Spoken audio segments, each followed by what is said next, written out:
Les Ferrari maîtres des Pirelli, Hakkinen est plus optimiste pour la Scuderia, avec l'ombre de la fiabilité.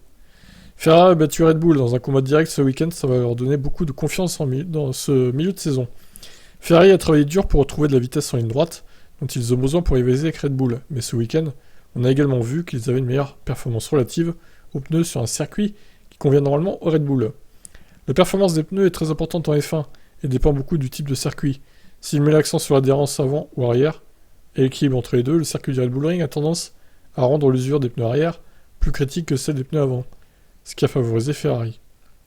Bien que Verstappen ait remporté le sprint le samedi, afin de s'emparer de la pole position, Charles pouvait déjà voir que sa voiture avait les performances nécessaires pour se battre pour la victoire le dimanche. Il l'a même dit à la radio de l'équipe. Ainsi, bien que Max ait démarré la course en force, Charles a pu rester au contact et doubler assez facilement, alors que les pneus arrière de Max étaient en difficulté. Sur le plan de la stratégie aussi, il y a du mieux pour Ferrari et Red Bull Ring, avec une stratégie décalée bien pensée selon Hakkinen. Les stratégies de course de Ferrari ont causé quelques problèmes cette année, mais pas ce dimanche. Quand ils ont vu Max passer une stratégie à 2 arrêts au stand, ils ont suivi, mais en faisant leurs arrêts au stand beaucoup plus tard, ils ont toujours gardé un fort avantage sur les pneus. C'est le genre de stratégie confiante que Ferrari devra maintenir si elle veut défier Red Bull de façon constante. En revanche, c'est bien sûr la fiabilité qui a pêché, avec l'explosion spectaculaire du moteur de Sainz. Une épée de Damoclès sur Leclerc également. Tant cette unité de puissance italienne paraît fragile. Et oui, c'est clair. La panne de moteur de Carlos montre que Ferrari a encore du travail à faire en matière de fiabilité. Et je suis sûr qu'ils doivent savoir où se trouvent les problèmes.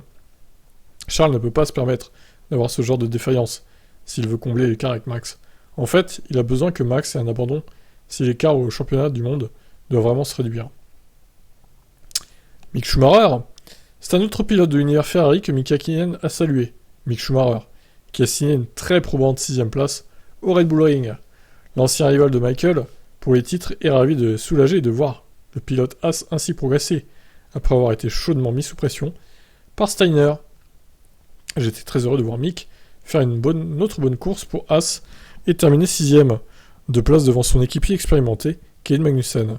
L'équipe fait l'objet de beaucoup d'attention à raison de la réputation de son père, ce qui entraîne une certaine pression. Cependant, c'est un jeune homme très calme et mature.